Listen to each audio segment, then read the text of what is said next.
guys, thanks for joining us. We're going to do test corrections. So somewhere in your paper, preferably here, write test corrections. So it's very easy for us to see this is your test corrections. Okay.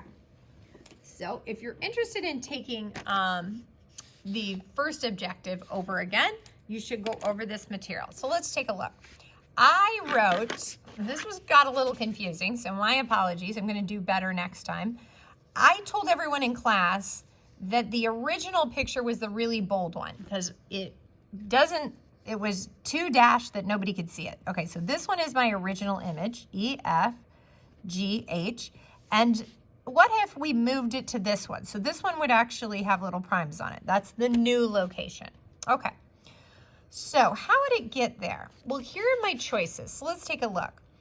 But first, can we eliminate some choices? So let's think about this. The original image or pre-image is now a lot bigger, so it must have gotten smaller. So the height is 6, now the height's 2. So it must have gotten smaller by a factor of 3. So hopefully you eliminated both A and D because that would have meant it got bigger. Okay? Now, what else? Did it get smaller? Yes, by a third, yes, because 6 divided by 3 is 2, and that is the new height. So this is also 6, and now it's 2. So every dimension gets smaller by a factor. But your choices are, did it get smaller from this point? Okay, so that's my only choice. So it'd have to have gotten smaller by that point. So 2, -2, that's my point of dilation. Point of dilation, just like in our notebooks. Okay, so now if it got there, you can draw a line from every vertex, right? So mostly these lines are already drawn, but got a third. So instead of 6, a third of that would be 2. Here, right? So it went up 6 over 6, so it must have gone up 2 over 2. That's a third of the way there. And then this long one, how long is it? 2, 4, 6, 8, 10, 12. Okay. So a third of 12 is 4. So now it should only be at 4. So if it dilated from this point of dilation to -2, this is where the shape would be right now. It shrunk. Make sense? Now, it's still not on top of there. I'm gonna have to move it over there. So now we're ready to move it. So my choices are, do I move it left 4? Well, let's try that. 1, 2, 3, 4. Okay, I like that. And do I move it up 1? Up 1, yes. So this is definitely my answer. If I had a shape and I cut it in thirds and then I moved it left 4, up 1, it would land here for its final location. Okay, next one, scale. If you had a scale drawing, then 1 millimeter in the scale is equal to that 500 kilometers in the solar system. So what have they given me? They gave me a question where 8,500 kilometers, and then they want me to get my answer in what should be the diameter of the drawing on the drawing. So we know the drawing is in millimeters. So we need our answer in millimeters. Now, this is also, and we used one just like this today, this is kind of like this. 12 inches is equal to 1 foot. Those are equal. It's a conversion. But we always have to decide, do I multiply by 12 or divide by 12? We have to make a decision here. So when I look here, I need kilometers to cancel.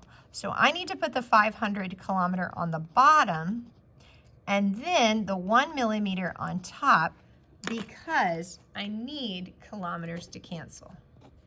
Okay, so my answer is in millimeters if I set it up that way. So 8,500 divided by 500 is 17 millimeters. Cool. Okay. ABC. So ABC, set this up.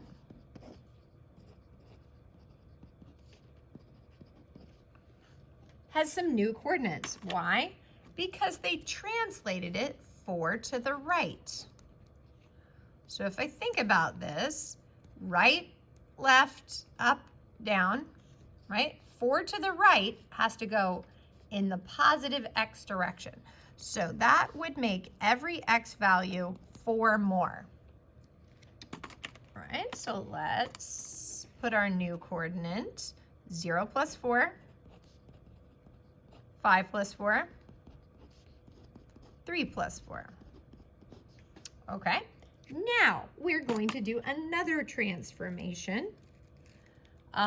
We are going to do a scale factor of 3. So like we saw a minute ago, scale factors affect every dimension, even in the x and the y. So a scale factor of 3 would multiply the x and the y by 3. Okay, so for our final coordinate,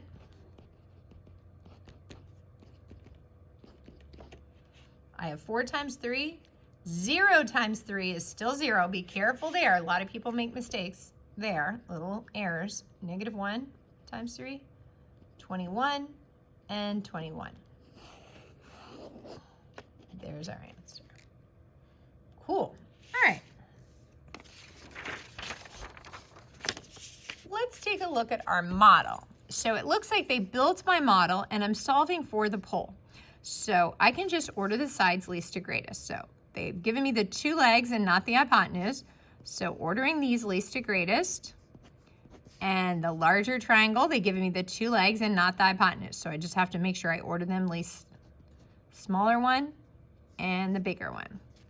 Cool. So to finish it out, we're gonna cross multiply to solve.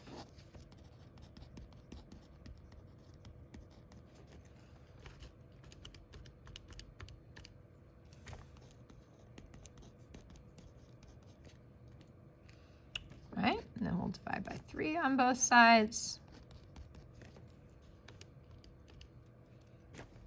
I get 22.8.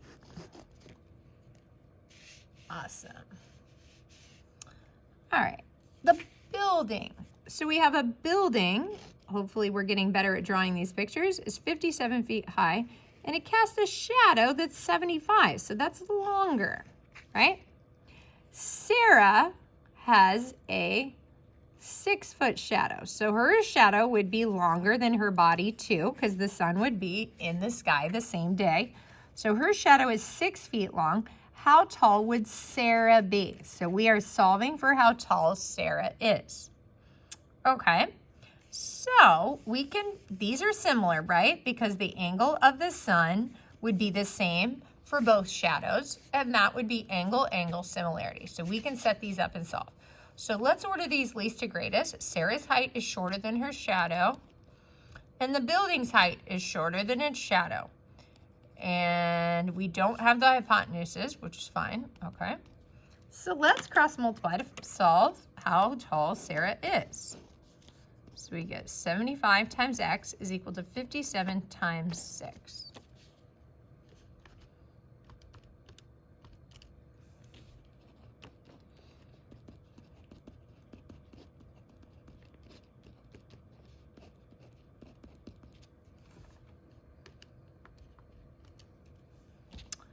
.56. Now it says round to the nearest foot. So I'd have to round up to 5 feet. Round up to the nearest even foot.